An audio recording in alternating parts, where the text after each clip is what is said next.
Di ba? Okay naman ito, usar gani, usa ka bot-bot gani, hagsan ang mga yung argumento. How much more kung ako ang usa-usa na bot-bot tanan?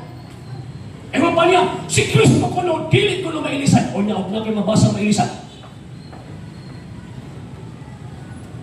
Biblia mismo, imo San Pablo, kami ilis ni Kristo anong pagbantala sa mayong panita. 1 Corinto Kapitulo 15.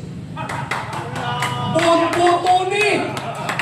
Pagkakon!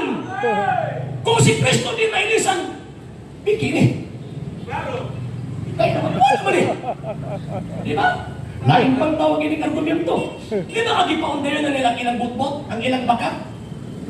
Niya, ingon pa niya, ang succession ko no sa Santo Papa, refer na ko no sa tradisyon. Kunya, biblical ba yan, amigo? 2 Tesalonica Kapitulo 2, versikulo 15. Kini. Hukti ninyo ang tradisyon na among gitudlo kaninyo pinaagi sa pulong o sa sulat. Putputon! Putputon nga itong migo. Kasi luan lang ko ha. Pinaka-istorya ka ni mo anak. Mas ka yung prangka ko ni mo ba nga. Uy, kaya ba kayo ni mamutbut? Basta ko mo kayo mapakdag. Gusto ki mamutbut. Pero ganina, pinakapagutan na ganina si objection. Ako rin pasagin lang nga ako si object. Ako ano itong challenge kanina na ang unang mo object building, ipon sa musugot. Di ba?